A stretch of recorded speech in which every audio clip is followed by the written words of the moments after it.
My name is Rachel Carter. I'm 29 years old, and I grew up believing that family meant safety, that no matter how bad things got, your parents would stand by you. But that belief shattered the night my father demanded that I pay for my sister's mistake. It was late March, the kind of chilly evening where spring fights to push through the cold. I remember standing by the window of my apartment in Chicago, watching the lights flicker on in the building across the street. My phone buzzed, Dad calling. For a second, I hesitated. We hadn't spoken much since Christmas, when I'd refused to lend my sister more money. But I picked up because no matter how much I tried to distance myself, a part of me still hoped my family would change. "Rachel, come by the house tonight," he said, his tone brisk, commanding. "It's important." I drove over, stomach tight with unease. The Carter's house, the one I grew up in, sat at the edge of town, big enough to feel cold even when the heat was on. I hadn't lived there in years, but stepping through the front door still made my chest tighten. Everything looked the same. My mother's porcelain vases, the grandfather clock that chimed every hour, the smell of my father's aftershave lingering in the air. He was sitting in his study when I walked in, a place filled with books he never read and awards he loved to polish. His eyes lifted from his desk. "You took your time." "I came straight from work," I said, setting my purse down. "You said it was important." He didn't waste a second. "Your sister's in trouble." My stomach dropped. "Again?" He leaned back, folding his arms. "She took out a personal loan last year. $35,000. Now she's defaulted, and the collectors are calling the house. They threatened legal action." I blinked. "That's a lot of money. Why would she?" He cut me off. "I don't care why. What matters is that you're the only one who can fix this." I stared at him, certain I'd misheard. "What do you mean, fix this?" "She took the loan, not me." He slid a paper across the desk, a crumpled letter from the bank. "You make good money, Rachel. You don't have kids. You don't have a mortgage. You'll pay it off." The words hit like a slap. "I won't," I said slowly, feeling my pulse quicken. "I've already helped her twice. I paid her rent when she lost her job, and I covered her car payments for 3 months. You promised that would be the last time." His eyes hardened. "She's your sister." "And she's 32, Dad." My voice trembled. "She's not a child. She keeps making bad choices and expecting everyone else to clean them up." He sighed, that long, disappointed exhale he always used to make me feel small. "You've always been selfish, Rachel. You think just because you have a fancy degree and some office job you're better than the rest of us. But when family needs you, you don't turn your back." I felt the heat rise in my face. "I'm not turning my back. I'm setting a boundary, something you've never done with her." He stood abruptly, towering over the desk. "You'll pay the debt. I've already spoken to the bank. They'll expect your payment by the end of the month." It was then that I realized this wasn't a request. It was an order. I laughed, not because it was funny, but because it was absurd. "You went behind my back to arrange this? Are you even listening to yourself?" His jaw tightened. "I'm your father. You'll do as I say." That sentence, those 5 words, were the last straw. For years, I'd lived in the shadow of his control. What I studied, who I dated, where I worked. He'd disguised his manipulation as guidance, and I'd mistaken obedience for love. But that night, something inside me snapped. "No," I said quietly. "I won't do it." He froze, as if he couldn't believe I'd defied him. "Excuse me?" I said no. My voice was shaking, but steady enough. "If you want to help her, go ahead. But I'm done cleaning up her messes." For a long, tense moment, he said nothing. Then his eyes narrowed, sharp as a blade. "You're no longer part of this family." The words hit harder than any slap. I grabbed my purse and left before the tears could fall. As I stepped into the night, I could still hear the grandfather clock chime, as if marking the end of something sacred. That night, I didn't sleep. I sat on my couch, staring at the ceiling, thinking about how love could curdle into something so ugly. By morning, I'd made a decision that terrified me as much as it freed me. I was done being the dependable daughter, the one who sacrificed everything for people who only took. I was done explaining myself to a man who measured worth in obedience. So I began to disappear. It wasn't impulsive, it was deliberate. I called my boss and requested remote work for family reasons. I sold my furniture, closed my lease, deleted social media, and redirected my mail to a new address. Every action felt surreal, like I was erasing a version of myself that had lived too long in fear. Within 3 weeks, Rachel Carter, the obedient daughter, the reliable sister, no longer existed. I moved to Asheville, North Carolina, a small town tucked between the Blue Ridge Mountains. I rented a quiet cabin on the edge of town, surrounded by pines and mist. It was peaceful, almost eerily so, but it gave me space to think, to breathe. The first few days were disorienting. I kept expecting my father to call, or my sister to text with another plea for help. But there was nothing. Only silence. And in that silence, I started to see things clearly. My sister, Vanessa, had always been the golden child. Beautiful, charming, reckless, she could talk her way out of anything. I was the opposite. Cautious, quiet, the one who got things done. My parents loved her sparkle and resented my stability. I used to think helping her was my duty, that maybe if I gave enough, I'd finally earn their approval. But now, sitting in that cabin with the wind whispering through the trees, I realized I'd been playing a losing game my whole life. Still, guilt gnawed at me. I kept thinking about my mother, kind but passive, always caught between us. I wondered if she knew how far things had gone. But when I called her the next week, she didn't answer. Then, 2 days later, I got a text. "Mom, your father says you've abandoned the family. Don't make things worse." I stared at the screen for a long time before typing back. I didn't abandon anyone. I just stopped letting you use me." She never replied. That night, I walked outside into the chill mountain air and looked up at the stars. For the first time in years, I felt something close to peace, fragile, uncertain, but real. I didn't know it then, but my disappearance would set off a chain of events that would expose more than just my family's betrayal. It would uncover secrets my father had buried for years, and when I returned, I wouldn't come back as the same obedient daughter he once controlled. Because when people push you to your breaking point, they forget that broken things can still be sharp. And I was done bleeding for anyone. I woke up the next morning with my decision already made. I didn't need to debate it anymore. The silence in my apartment felt like the first real peace I'd had in years. No father's voice shouting about duty, no sister's tear-soaked manipulation, no guilt echoing through the walls. Just quiet. But peace has a strange way of turning into loneliness when you're used to chaos. I sat at the small kitchen table, hands wrapped around a cold cup of coffee, staring at the clock on the wall. Every tick sounded like an accusation. You left them. You walked away.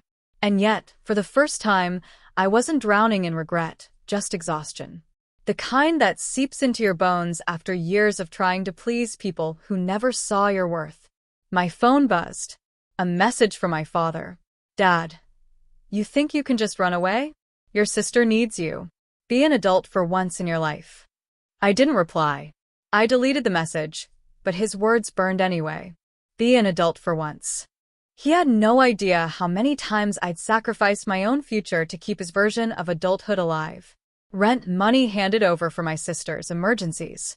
Savings drained for her bad business ventures. Even the car I'd worked 2 years for, sold because she had a loan shark problem. No. This time I was done.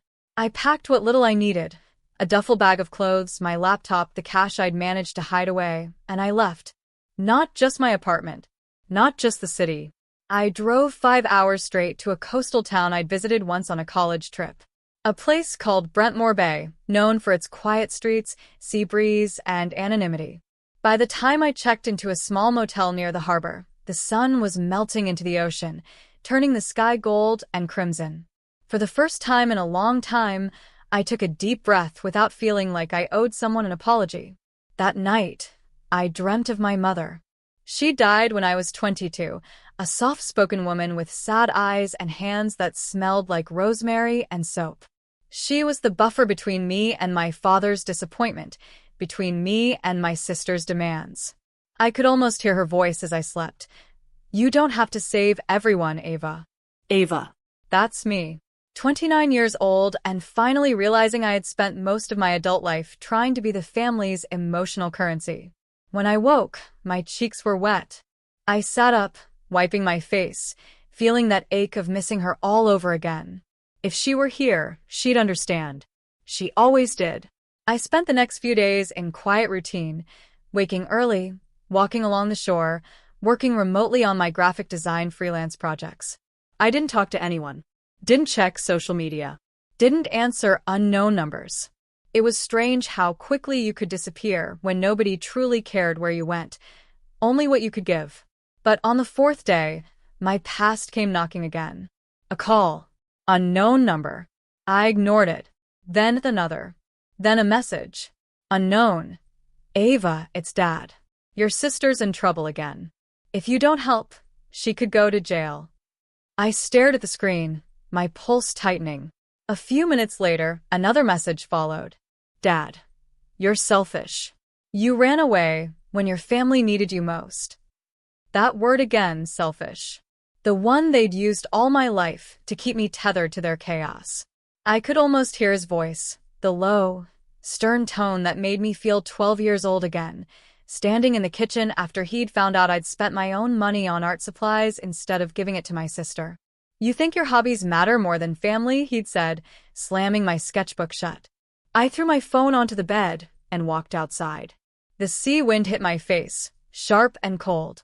I wanted to scream into the horizon, to ask why being born into a family meant being their permanent scapegoat. That night, I didn't sleep. I sat by the motel window, watching the rain fall, and I made myself a promise. Not the kind you make when you're scared, but the kind that changes you. I would not go back. I would not pay her debts. And if my father wanted to call me selfish, then fine. I would be selfish. But I would survive on my terms this time.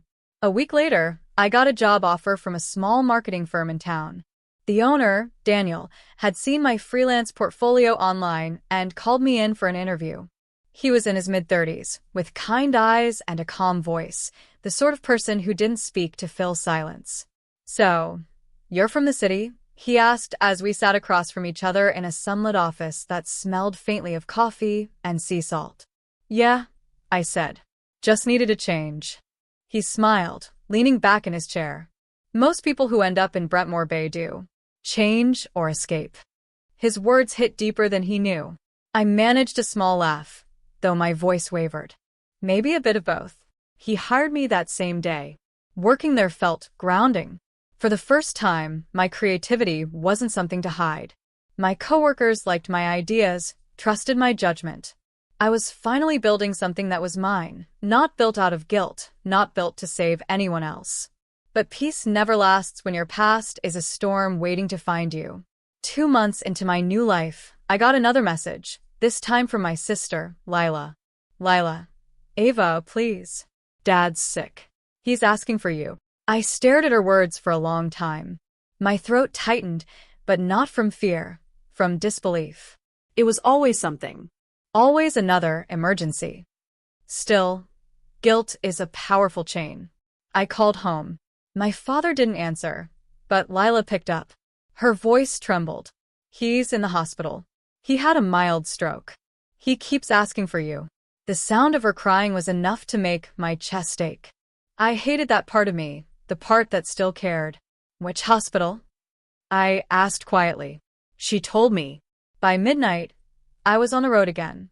The hospital smelled like antiseptic and worry. I walked through the corridor, my heart pounding, until I saw him, my father, lying pale against the white sheets, tubes running from his arm. He looked smaller than I remembered. When his eyes opened and met mine, something shifted. Not warmth, not love, just calculation. Ava, he croaked. You came. I heard you were sick, I said softly, standing by his bed. He smiled weakly. You're a good daughter. I knew you wouldn't abandon us. I swallowed hard. Abandon us. The words tasted like poison. Then he said the thing that shattered whatever pity I had left. Your sister's debt has gotten worse. If I die, who will take care of it? You're the responsible one. I froze. My mouth went dry. Are you serious? He looked at me, his face calm, almost expectant. Family takes care of family. You have a good job now. You can fix this. My heart dropped into something cold and hollow. All the guilt, the fear, the years of being used, they rushed up at once. I stared at him, really stared, and for the first time I didn't see my father. I saw a man who had never loved me beyond what I could provide. I'm sorry you're sick, I said, my voice shaking. But I'm not saving her this time. His eyes hardened. Don't you dare walk away again. But I did. I turned and left his room, my hands trembling, my chest burning. By the time I reached the parking lot, tears were blurring everything. That night, as I drove back to Brentmore Bay, something inside me broke, and something else was born. This wasn't just betrayal anymore. This was exploitation dressed as love. They wanted me to pay for their mistakes, to carry their sins, to live half a life while they burned through theirs. No more. If my father wanted to use guilt as a weapon, I would learn to use silence as mine. If my sister wanted to ruin me with her debts, I would show her what it meant to lose something she couldn't buy back. I didn't know what that revenge would look like yet. But as I drove through the dark highway, headlights slicing through rain, I knew this. I was done being the victim in their story. It was time to write my own. The next morning, Brentmore Bay looked different. Maybe it was the light, or maybe it was me. The waves no longer looked like something to escape to. They looked like a mirror, endless and honest. I stood there for a long time, coffee in hand, watching the horizon blur with a mist. For the first time in years, I felt anger. Not just the small, passing kind, but deep, structured anger. The kind that makes you see everything clearly. All my life, I'd been raised to believe that loyalty meant sacrifice, that family meant obedience, that love meant debt. But what if it didn't? What if love wasn't supposed to hurt this much? I opened my phone and scrolled through old texts, the countless messages from Lila asking for a little help or just one more loan. She always promised to pay it back. She never did. I opened one message from 2 years ago, one I'd forgotten until now. Lila, please, Ava. I'll lose everything if you don't help. Dad will be so disappointed. I remembered that night vividly. I'd sold my car the next day to send her $8,000. She said she needed it to pay off a gambling debt. Later, I found out she'd gone on vacation to Greece with her boyfriend instead. The betrayal back then had felt like being punched in the lungs. But this time, remembering it didn't hurt, it fueled me. I wasn't going to send her another dime. I was going to expose the truth. That week, I took a few days off work. Daniel didn't ask why, just gave me a nod that said he understood without needing to. I appreciated that kind of silence, the kind that didn't demand explanations. I drove back to my old city, not to visit, not to reconcile, but to investigate. My first stop was a cafe downtown. It was the kind of place Lila loved to show off on Instagram. Velvet chairs, gold-rimmed cups, and overpriced pastries. I sat there for an hour, watching the door, waiting. And sure enough, she walked in. Lila always had a flair for drama, long, honey blonde hair perfectly styled, designer sunglasses even indoors, and that walk that screamed, "Look at me." She was 27, 3 years younger than me, but she'd mastered the art of looking helpless and desirable at once. She didn't see me. She sat near the window with a man I didn't recognize, older, probably mid-40s, in a tailored suit. They leaned close, whispering. The man handed her a small envelope. She smiled, that same sugary smile she used to manipulate everyone. Something clicked in my head. I snapped a picture with my phone. A few minutes later, when she left, I followed, keeping my distance. She got into a black Mercedes. Not hers, I knew that much. The license plate was registered to a man named Harlan Beck, a name I'd soon learn belonged to a notorious loan broker in the city. So that was it. She hadn't stopped dealing with shady people. She was neck-deep again. And this time, she wanted me to bail her out of a pit she kept digging herself into. No more. The next step came naturally. I went home, to the house I hadn't stepped into in 2 years. The neighborhood was the same, quiet and suffocating. Our family house stood at the corner, tall and tired. The garden was overgrown, the paint peeling. My father's old truck still sat in the driveway. I parked down the street and watched for a few minutes before walking up the path. My hand hesitated on the door. I had keys still, though I wasn't sure why I'd kept them. Maybe some part of me had always hoped I'd return, to forgiveness, to closure. But the moment I stepped inside, that hope died. The air was thick with dust and memories. Family photos lined the hallway, me and Lila as children, Mom smiling between us. But I saw it now, what I hadn't before. In every picture, I was looking at the camera. Lila was looking at herself. My father's voice echoed faintly from the living room. He was on the phone. I froze and listened. She'll cave. She always does. She owes it to this family. Lila's her sister. He laughed, that dry, hollow laugh I'd grown up fearing. I stepped back, heart pounding. So even now, after everything, he still saw me as the fallback plan. The reliable one. The fool. I turned and left before he could see me. I didn't want another confrontation. Not yet. I needed facts, not emotion. That night, I stayed in a small inn across town and began piecing things together. Through public records and a few old contacts from college, I traced Lila's financial history. She had 3 open loans under her name, totaling nearly $42,000. 2 of those loans were linked to a shell business she'd created, Lila Events and Design. The company was inactive, but the payments were ongoing. But the 3rd loan, that one made my blood run cold. It was in my name. The document listed me as a co-signer. The signature was forged, a sloppy imitation of mine. That's when it hit me. My sister hadn't just asked for money. She'd stolen it. She'd taken my name, my credit, my future, and used it as collateral for her mess. I sat there, shaking, staring at the screen. For years, I thought she was careless. But this was calculated. She hadn't made mistakes. She'd made decisions. And suddenly, my father's insistence that I help her made sense. He knew. He'd known all along. Maybe he'd even encouraged it. That night, something inside me crystallized. Not rage, not exactly. Something colder. Revenge. Not through violence or shouting. No.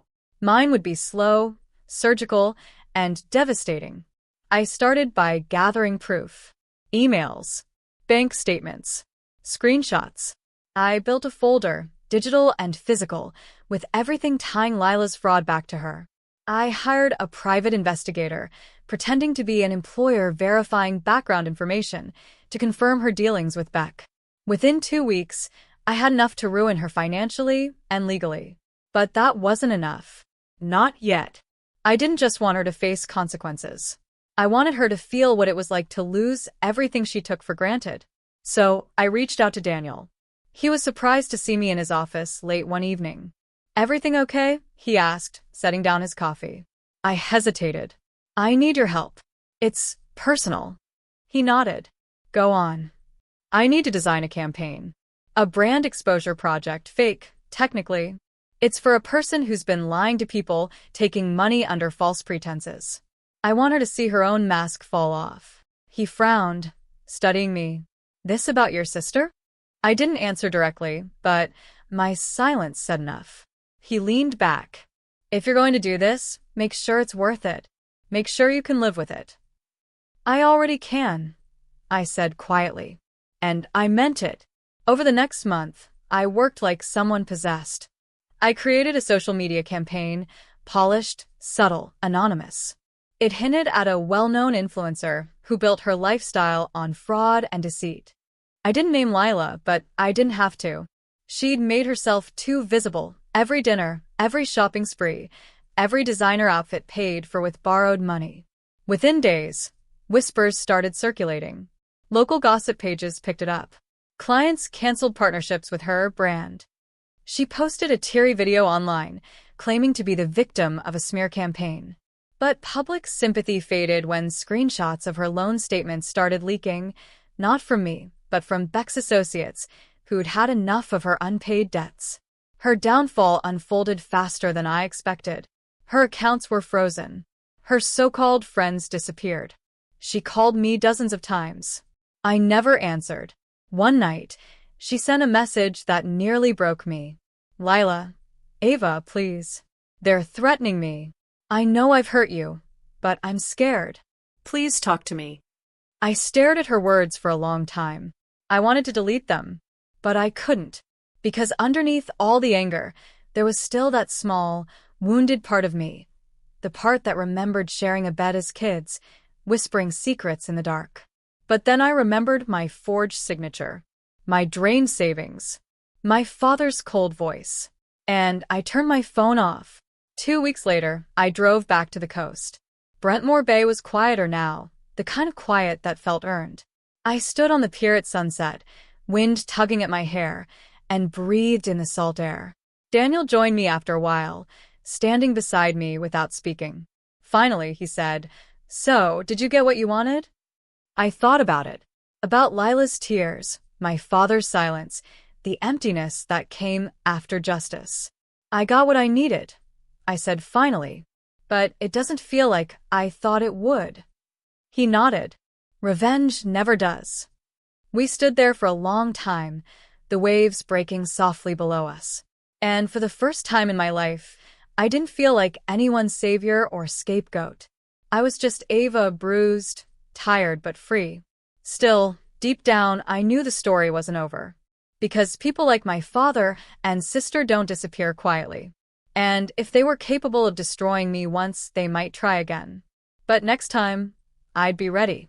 3 months passed. 3 quiet, deceptively peaceful months. From the outside, everything in my life seemed calm again. I'd settled into my work at the design firm, found small routines that grounded me, morning coffee by the window, evening walks by the shore, the gentle rhythm of a life that finally felt mine. But beneath that calm, something darker stirred.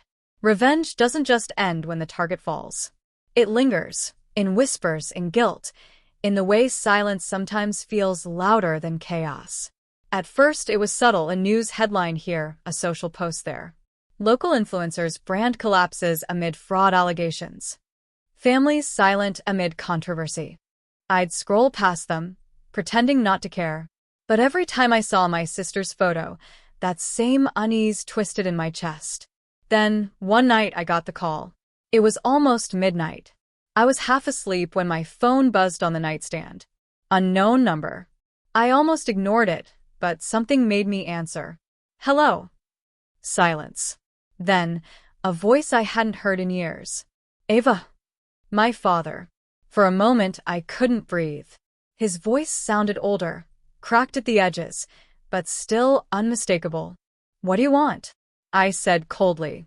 "I didn't know who else to call," he said. "It's Lila." My stomach clenched. "What about her?" "She's in the hospital." I sat up straight. "What happened?" He paused. I could hear the tremor in his voice. "She tried to take her own life." The words didn't register at first. They floated in the air, meaningless and heavy. "She overdosed on pills," he continued. "They found her in her apartment. She's stable now, but—" He trailed off.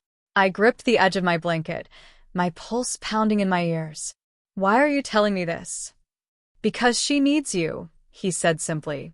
"You're her sister." I laughed, a bitter, hollow sound. She didn't need me when she forged my signature, or when she drained my savings, or when she turned my life into a disaster. "She made mistakes," he snapped, the old authority creeping back into his tone. "But she's family." "Family?" I hissed. "You mean the same family that demanded I pay for her crimes? The same family that turned their back on me when I refused?" There was silence on the other end. Then, quietly, "You've made your point. But she's broken now, Ava. Don't make me bury both my daughters." The line went dead. I sat in the dark for a long time after that, staring at the faint reflection of myself in the window. The moonlight cut across my face, making my eyes look unfamiliar, colder, harder. Was this what I'd wanted? To see her suffer? Maybe it was. Maybe some part of me had wished for her to feel even a fraction of the pain she caused me. But this wasn't victory. It was hollow. Still, something in me, something I couldn't quite name, made me get up, grab my coat, and drive. The hospital was half empty when I arrived, the air sterile and cold. I told the nurse my name, and she led me down a long hallway. When I stepped into Lila's room, I froze. She looked fragile. Not the glamorous, manipulative version of her I remembered, but small, almost childlike. Her skin was pale, her lips cracked, her once perfect hair tangled on the pillow. Tubes ran into her arms, the steady beep of a monitor filling the silence. For a moment, I just stood there, unable to move. Then her eyes fluttered open. When she saw me, they filled with tears. "Ava." I swallowed hard. "Hey." She tried to sit up, but winced. "I didn't think you'd come." "Neither did I said softly. We sat in silence for a while, the kind that pressed against your chest and demanded to be filled. Finally, she whispered, "I didn't mean for things to go that far. I thought I could fix it before anyone noticed." "You forged my name, Lila," I said quietly. "You took everything I had." She turned away, tears streaming down her cheeks. "Dad told me you'd help. He said you'd understand. He said you always do." Of course he did. Even now, she was still following his script, the helpless daughter, the victim of circumstance. But then, her voice broke in a way that caught me off guard. I didn't want to live like this anymore. Every day felt like pretending. Every lie just made it harder to breathe. And for the first time, I believed her. I stayed for a while, longer than I'd planned. The nurse came in, adjusted her and left us alone again. At one point, she reached for my hand. "I missed you," she whispered. I didn't pull away, but I didn't say it back. When I finally left, dawn was breaking outside, soft light spreading over the parking lot. I sat in my car for a long time, staring at the hospital entrance, torn between pity and fury. Somewhere deep inside, I realized what revenge had cost me. It hadn't just taken her reputation. It had taken me. The girl who once believed in second chances, who loved her family despite everything. That girl was gone, replaced by someone harder, sharper, lonelier. And yet, I couldn't regret it completely. Because without that hardness, I'd still be under their control. A week later, I got another call. This time from a number I recognized immediately. Dad. He didn't waste time on greetings. "You think you've won, don't you?" he spat. "You think destroying your sister makes you better than us?" I sighed. "You're unbelievable. She's in a hospital bed because of what you did. The pressure, the lies, the guilt you put on her." He laughed, cold, bitter. "Don't twist this, Ava. You were the one who turned your back. You ruined her. You ruined us." There it was. The same manipulation, the same shifting of blame. "No," I said firmly. "You ruined us the moment you taught her that love means control. The moment you made me believe I owed you everything." He was silent for a long time. Then his voice softened, dangerously so. "You'll regret this. Family always finds its way back together, one way or another." Then he hung up. For days, his words echoed in my head. Family always finds its way back together. It sounded less like a warning and more like a threat. By the end of the month, I knew I couldn't stay in Brentmore Bay. I loved that small coastal town, the calm, the ocean breeze, the feeling of rebuilding. But every shadow felt heavy now. Every phone vibration made my chest tighten. So one evening, I packed a small bag, wrote Daniel a short note thanking him for everything, and left. I didn't tell anyone where I was going. Not this time. I drove for hours, past sleepy towns, endless fields, until I reached the mountains. I rented a cabin there, simple, quiet, hidden. It was there, surrounded by pine trees and solitude, that I finally began to heal. Days turned into weeks.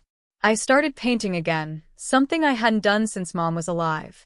The colors came out dark at first, Stormy blues, muted grays, but slowly they grew lighter. Softer. It was strange, realizing that peace doesn't come with closure. It comes with acceptance of loss, of imperfection, of the things you can't fix. Sometimes at night I'd think about Lila, wonder if she recovered, If she blamed me. if she hated me. I'd think about my father, too, whether he'd ever understand what he'd done to both of us. But I didn't reach out. Not yet. Maybe not ever. Because for the first time in my life, I didn't owe anyone anything. One morning, I woke to an email notification. The sender's name made my heart skip, Lila. I hesitated, then opened it. Subject: Thank you. Ava. I don't know where you are, but I wanted you to know I'm okay. I'm in therapy now. I've cut ties with Dad. It's hard, but it feels right. I know what I did to you was unforgivable. I don't expect you to respond. But I want you to know that your silence, your disappearance, saved me. It forced me to see what I'd become. I hope one day you'll forgive me, even if we never see each other again. Lila. I read it 3 times before closing my laptop. Then, for the first time in a long time, I cried, not out of anger or regret, but relief. Maybe there was hope, after all. Not for the past, but for what came after. Later that evening, as the sun dipped behind the mountains, I stood outside my cabin, the air cool and still. I whispered into the quiet, goodbye. To my father. To Lila. To the version of myself who always carried their burdens. The wind carried it away, soft and final. And in that moment, I realized something simple. Something I'd spent my whole life searching for. Freedom wasn't running away. It was choosing yourself and not apologizing for it. I wasn't expecting the letter. It arrived one gray morning, 3 years after I'd vanished. I had built a quiet life in a coastal town where nobody knew my name. The sea had become my only friend, its rhythm, my therapy. I rented a small, sun-faded apartment above a cafe, spent mornings sketching and afternoons whitewashing. It wasn't glamorous, but it was peaceful. No father's disapproving gaze. No sister's manipulative voice. Just me. Then came that envelope. It was thick, cream-colored, and bore my old home address crossed out in heavy ink, forwarded from place to place until it somehow found me. My hands trembled as I turned it over. The handwriting was familiar, sharp, controlled. My father's. For a full 5 minutes I just stared at it. My heart hammered in my chest, the sound louder than the waves crashing outside. I didn't want to open it. Part of me feared it would drag me right back into the chaos I had escaped. But curiosity, that dangerous old friend, got the better of me. Inside was a single sheet of paper. His words were blunt as always. Nora, your sister is in trouble again. She's gone too far this time. She's asking for you. If you have any decency left, come home. No, I miss you. No, I hope you're well. Just an order disguised as an appeal. I crumpled the paper in my fist. The same anger that had fueled my escape came rushing back, hot and suffocating. My father's words always had a way of making me feel small, no matter how far I'd come. But then, I saw the name that haunted me, my sister. The last time I'd seen Lily, she had been standing in the doorway, her eyes swollen with fake tears, watching me pack my things while whispering to Dad that I was selfish, ungrateful, heartless. She got everything, the money, the sympathy, the protection. And now, she was in trouble again. I wanted to throw the letter away. Burn it. Pretend it never arrived. But I couldn't. That night, I lay awake listening to the ocean beat against the rocks. My mind replayed every memory I had buried. My sister's laughter when we were kids, her arms around me after our mother died, and then the gradual decay of that love into envy, deceit, and manipulation. Could people change? Could she change? I didn't know. But I did know that no matter how far I ran, the past had a way of chasing me down. By morning, I'd made a decision. I would go back, not for them, but for myself. To close the chapter properly. To see with my own eyes what had become of the family that once broke me. The bus ride back to my hometown felt like traveling through a graveyard of old ghosts. Familiar fields rolled past, the same diner where Dad used to stop for black coffee, the same billboard that had once advertised my sister's jewelry shop before it went bankrupt. When I finally stepped off at the station, the air smelled like rain and old memories. Everything looked smaller, the streets, the houses, even the fear I'd once carried. I walked to the address printed on the letter. My childhood home was gone, sold years ago. Dad now lived in a modest brick house at the edge of town. The curtains were drawn, the paint chipped, the garden overgrown. Time hadn't been kind to him. I hesitated before knocking. When the door opened, I barely recognized him. His hair was white, his back hunched, his once thunderous voice now raspier, weaker. For a moment, he just stared at me, disbelief flickering across his face. Then, without a word, he stepped aside and let me in. The house smelled of dust and regret. Family photos still hung on the wall, but one frame caught my eye, a picture of Lily and me as children, grinning on the swings. I hadn't seen that photo in years. He noticed where I was looking and muttered, "She's not the same anymore." "What do you mean?" I asked, my voice small. He sighed and sat down heavily in the old recliner. "She got involved with the wrong people again. Gambling, bad loans, you name it. I bailed her out twice. Sold the car, took out a mortgage. But this time, they're threatening her. She's sick, Nora. Not just in trouble, she's sick." A cold ache spread through my chest. "Sick. Leukemia," he said quietly. "Stage 3. She's at St. Mary's Hospital." The room spun. I gripped the edge of the table. I didn't know whether to feel angry, heartbroken, or numb. For all the resentment I carried, hearing that my sister, the same woman who betrayed me, was dying cracked something inside me. "Why didn't you call me sooner?" I whispered. He didn't answer. Maybe he didn't have one. Maybe he just didn't want to admit that pride had kept him silent all those years. I left the house before he could say anything else. The hospital was quiet when I arrived. Fluorescent lights hummed overhead, nurses walked briskly past, and every step I took echoed down sterile hallways. When I reached her room, I froze. Through the glass window, I saw her, Lily, pale, fragile, hair gone, eyes sunken but unmistakably hers. She was staring at the wall, lost in thought. For a moment, I couldn't move. All the years of bitterness melted into something simpler, grief. I walked in slowly. She turned her head, her eyes widening in disbelief. "Nora?" Her voice cracked like a dry leaf. I nodded. "Yeah, it's me." She began to cry. Not the manipulative sobs I remembered, but real, broken ones. "I didn't think you'd come." "I almost didn't," I admitted. "But I got Dad's letter." She let out a weak laugh. "He never changes, does he?" "No," I said softly. "He doesn't." We sat in silence for a long time. Finally, she whispered, "I messed everything up. I hurt you. I hurt everyone. And now, I don't even have time to fix it." Her words sliced through me. All my rehearsed anger, my speeches about betrayal, they meant nothing now. The sight of her hooked up to 4 lines, trembling hands clutching the blanket, made revenge seem hollow. "I forgive you," I said quietly. She blinked in surprise. "You what?" "I forgive you, Lily. Not because you deserve it, but because I need to." Her lips trembled. "I don't deserve you." "No," I said, a tear slipping down my cheek. "But you're still my sister." We talked until visiting hours ended, about childhood memories, about Mom, about all the years lost between us. She told me about the people she got involved with, the debts that spiraled out of control, and how she thought Dad could protect her from everything. "I thought you were stronger," she said suddenly, looking at me.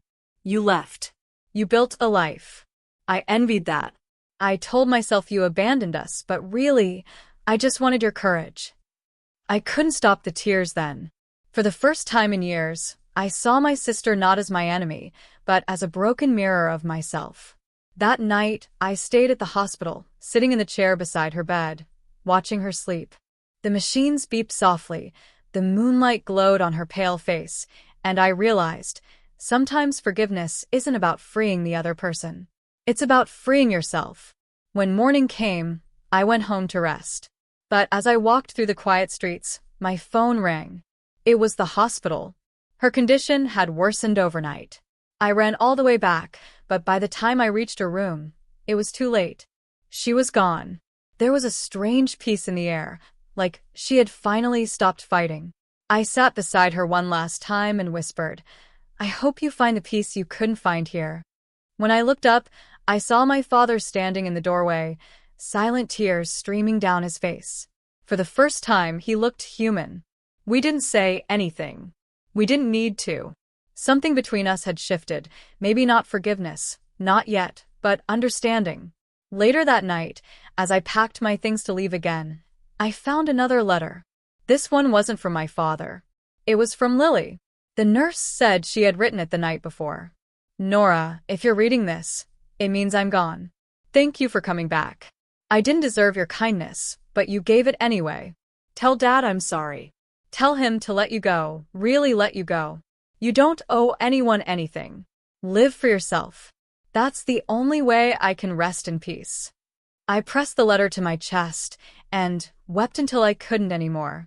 For the first time in my life, I didn't feel trapped by guilt or anger. I felt free, completely, painfully free. And maybe that was the real revenge all along, to live, to heal, to be happy in a world that once tried to break me. The day after Lily's funeral, the world felt muted. It was strange how silence could be so heavy. The air itself seemed to weigh me down as I stood by her grave, a single white lily trembling in my hand. The autumn wind swept through the cemetery, carrying the faint scent of rain and earth, the kind of scent that makes you feel both alive and hollow at the same time. Her name was etched into the granite stone, Lily Anderson, beloved daughter and sister. I ran my fingers over the letters. The irony of those words didn't escape me. Beloved sister. I had hated her once. Now I missed her in a way I didn't think was possible. I stayed long after everyone had gone. My father had left early, muttering something about not being able to bear it. I didn't blame him. The man had built his life on control, and grief is the one thing you can't command. I whispered, "Goodbye, Lily," and for the first time, I meant it, not as a farewell born of bitterness, but of release. That night, I went back to my father's house. It was almost empty now. He'd sold most of the furniture to pay for Lily's treatments. What remained was a skeleton of the home I'd grown up in, a cracked photo frame on the mantel, a stained rug, a few old books. I found him sitting in the kitchen, a bottle of whiskey half empty on the table, his hands trembling slightly as he poured himself another glass. He didn't look up when I entered. "You shouldn't have come back," he said quietly. "I had to," I replied. "For her." He exhaled, the sound heavy and tired. "You did more for her in 1 week than I managed in years." There was a long pause. The ticking of the old clock on the wall filled the silence. "I wasn't a good father, was I?" he finally asked. I hesitated. "No," I said truthfully. "You weren't." He didn't flinch. Maybe he expected that answer. "I thought I was doing the right thing," he murmured. "Raising you both tough. Teaching you responsibility. But all I did was push you away. I made you believe you owed me everything when I was the one who owed you." His voice cracked on the last words. I had never seen my father cry, not even at my mother's funeral. But that night, tears rolled down his weathered face, and for a moment, I saw the man beneath the armor, flawed, broken, human. I sat across from him. For the first time in years, I didn't feel anger. Just exhaustion. "I spent so long blaming you for everything," I said softly. "And maybe you deserve some of it. But I also see now that you were just lost, too. Mom's death broke all of us, didn't it?" He nodded slowly, staring into his drink. I didn't know how to handle the pain. So I turned it into control. Orders. Demands. It was the only way I knew how to survive. I looked at him for a long time, really looked. The proud, intimidating man I once feared had shrunk into a shadow of himself. And in that shadow, I found something unexpected, compassion. I reached out and placed my hand over his. He flinched at first, Then let it rest there. We can't change the past, I whispered. But we can stop living inside it. For a long moment, neither of us spoke. The storm that had raged between us for years finally began to quiet. The next few days passed slowly. We talked, awkwardly at first, then more freely. We shared stories about Lily, laughed over childhood memories, even argued once or twice. It wasn't easy, but it was real. One evening, I found an old box in the attic, filled with my drawings from when I was younger. Back when I dreamed of being an artist before life turned into a survival act. My father found me sitting on the floor surrounded by sketches of sunsets, oceans, and cityscapes. "You were always talented," he said quietly from the doorway. I smiled faintly. "You never told me that." "I didn't know how," he admitted. "I thought praise would make you weak. But I was wrong. It would have made you stronger." Something inside me shifted again, a small, fragile forgiveness forming like a sprout breaking through concrete. That night, I packed my bags. I told him I needed to go back, to the coast, to the life I'd built. He didn't argue. Instead, he nodded. "You've done your part, Nora. It's time to live your life now." He reached into his pocket and pulled out a folded photograph, one of me and Lily as kids, standing in front of the piano we used to fight over. "Take it," he said. "So you remember the good parts, too." I took the photo. Our smiles, and it looked so innocent, untouched by resentment, by debt, by betrayal. Just two girls who thought the world was kind. As I stepped outside, he called after me, "Nora?" I turned. "I'm proud of you," he said, even if it took me too long to say it. The words hit me like sunlight breaking through clouds. For years, I had chased that approval, and now that I finally had it, I realized I didn't need it anymore. But it still meant everything to hear it. When I got back to the coast, the sea greeted me like an old friend. The cafe owner hugged me and said she'd kept my little apartment upstairs, just in case. The simplicity of that gesture nearly brought me to tears. I returned to my sketchbook. At first, my hands shook, rusty from neglect, but soon the lines began to flow again. I drew the waves, the sky, the feeling of peace I hadn't known I was capable of. I poured everything, grief, love, forgiveness, onto the paper. Weeks turned into months. Seasons changed. Then, one day, I found myself standing at a local art fair, my paintings hanging on display under a tent. The one in the center, the one that caught everyone's eye, was called The Quiet After the Storm. It was a painting of the sea at dawn, gentle waves glowing under a pale pink sky. Peaceful, but not empty. Alive. A woman stopped in front of it and said softly, "It feels healing." I smiled. That's exactly what it is. Later that evening, as the sun dipped into the horizon, I sat by the shore, the sound of the waves wrapping around me like a lullaby. I pulled out Lily's letter again, the one she'd written before she died. The edges were frayed now, the ink slightly faded, but her words still held power. "Live for yourself. That's the only way I can rest in peace." I whispered, "I'm trying, Lily. I really am." And for the first time in my life, I felt like I wasn't running anymore. Not from debt, not from guilt, not from my past. Just moving forward, freely, quietly. I had spent so much of my life defined by other people's expectations, my father's control, my sister's mistakes, my own fear of disappointing them both. But now, standing there in the orange glow of sunset, I finally understood something simple yet profound. Freedom doesn't always come with revenge or justice. Sometimes it comes with acceptance, with the courage to forgive, to let go, and to start over. I closed my eyes and breathed deeply. The air tasted of salt and peace. In the distance, a child laughed, the sound carried by the wind, light and pure. I smiled because for the first time, it didn't remind me of loss. It reminded me of life. That night, I wrote a letter to my father, not to reopen old wounds, but to plant something new. "Dad, thank you for letting me go. I hope you find your peace, too. Love, Nora." I didn't know if he'd ever respond. Maybe he would. Maybe he wouldn't. But it didn't matter anymore.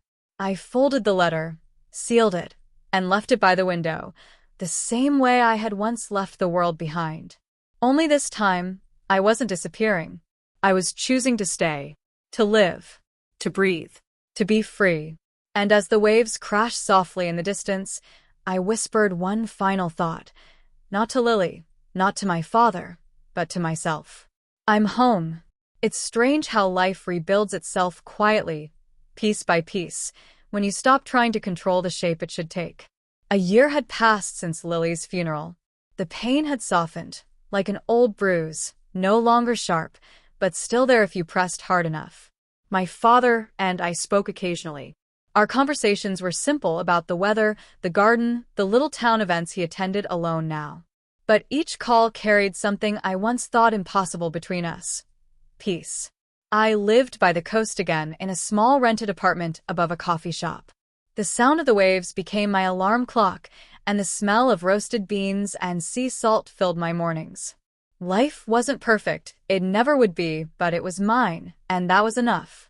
I had started painting seriously again, not for anyone else this time, but because it healed me. My art became a mirror of my journey. Each brushstroke a piece of my past turned into something new. I didn't realize how much people connected with it until one day, the gallery owner in town asked if I'd consider a solo exhibit. He said, "There's something real in your work, Nora. Something raw that people feel." At first, I hesitated. Showing my art meant showing my story, all the grief, betrayal, and shame that had shaped me. But then I remembered Lily's last words, "Live for yourself," and I said yes. The day of the exhibit, I wore a simple white dress. The color felt symbolic, not of purity, but of a blank canvas, ready for new beginnings. The room was filled with the low murmur of people admiring my work, the scent of fresh paint, and the soft clinking of glasses. Each painting told a chapter of my life. There was debt, a dark, chaotic swirl of reds and blacks, the moment my father had demanded I pay for Lily's mistakes. There was the vanishing, painted in stormy blues, showing a small figure walking into the horizon. My escape. And then there was the quiet after the storm, the one that had sold before the show even opened. A calm sea beneath a pink sky, peace after years of chaos. But the one that stopped everyone in their tracks was Two Shadows. It depicted two girls sitting under a tree, one leaning her head on the other's shoulder, their faces soft with forgiveness. I painted it after reading Lily's last letter. It wasn't about what we'd lost. It was about what we'd finally understood. As I stood beside that painting, a familiar voice behind me said, "You always did love the ocean." I turned, and there he was, my father. He looked older. His once broad shoulders seemed smaller, his eyes tired but clear. He was holding a bouquet of wildflowers, awkwardly, like a man unfamiliar with tenderness. "Dad," I breathed. He nodded toward the paintings. I had to see it for myself. I didn't know what to say. 1,000 emotions warred inside me, surprise, guilt, love, even a hint of pride. He stepped closer, staring at Two Shadows. "This one," he swallowed. "It looks like you and Lily." "It is," I said quietly. "It's how I like to remember us." He nodded slowly. "She'd be proud of you, Nora." I think she'd be proud of both of us, finally. For a moment, neither of us spoke. We just stood there, two people who had once been enemies in grief, now finding common ground in silence. He took a deep breath. "I'm sorry for everything. For what I made you feel. For the debt. For not seeing you." The words trembled out of him, fragile but sincere. I didn't realize how much I needed to hear them until tears blurred my vision. "I forgave you a long time ago," I whispered. "I just needed time to mean it." He smiled, a real, human smile. "Then I can live with that." We stayed for a while, walking through the gallery together. I told him the stories behind each painting. He listened, not as a critic or a parent, but as a man finally learning who his daughter truly was. When the night ended, he hugged me. The first hug we'd shared in more than a decade. It wasn't perfect, it wasn't long, but it was enough. After he left, I stood outside under the stars, the cool breeze tangling my hair. I thought about everything that had brought me here. Every wound, every betrayal, every choice to stay or walk away. It all led to this moment of quiet triumph. The next morning, I received a letter in the mail. The handwriting was shaky but familiar. My father. Nora, I sold the house. The memories were too heavy to live with. I'm moving to the lake, somewhere peaceful. Don't worry about me. For the first time in years, I'm learning to breathe again. Thank you for showing me what strength really looks like. Love, Dad. I held the letter against my chest, tears spilling silently. It wasn't closure in the traditional sense, it was something gentler. A bridge where there used to be a wall. Months later, I visited him at the lake. His small cabin overlooked calm, glassy water. He'd built a small garden, filled with wildflowers and a wooden bench overlooking the shore. I sit here every morning, he told me. Feels like she's still around somehow. We didn't need to say her name. We both knew he meant Lily. We spent the weekend together, cooking, laughing awkwardly, even arguing once when he tried to overseason the stew. It was messy and real, the kind of love we never had before. As I left, he said, "You know, you don't owe anyone anything anymore, Nora. Not me, not Lily. You've done enough." I smiled. I know. Driving back to the coast that evening, the sky exploded into a sunset of purples and golds. I rolled down the window, the wind rushing through my hair, the world open and wide again. For so long, I had defined myself by what others demanded: daughter, sister, provider, escapee. But now I was simply me. Just Nora. No debts. No guilt. No ghosts. A few months later, I held another exhibit. This one was different, brighter, freer. The centerpiece was a painting titled "Letting Go." It showed a woman standing on the edge of a cliff, wind in her hair, watching paper boats drift into the ocean. Each boat carried a word: guilt, fear, regret, anger. And in the corner, in small, steady letters, one more word floated alone: peace. As people admired the painting, I realized something profound. My art wasn't about pain anymore. It was about transformation. Every color, every stroke, was proof that I had turned survival into beauty. Later that night, I walked to the shore with a small candle in my hand. I lit it, placed it in the water, and watched as it drifted away, a single light fading into the distance. It was my goodbye. To the girl who once carried everyone's burdens. To the sister who never got to see me free. To the father I once feared and now forgave. The tide pulled the candle gently away, and I whispered into the night, "Thank you." The wind carried my words across the waves. In the distance, the horizon glowed faintly, not with fire, but with morning light. And in that quiet, I finally understood something I never had before. You can disappear from your pain without disappearing from yourself. You can walk away and still come home. And sometimes, the truest form of revenge isn't destruction, it's peace. It's living so fully, so freely, that the ghosts of your past can't follow you anymore. That's what I did. I disappeared once to survive. But now, I live to be found. And maybe, just maybe, that's the real ending.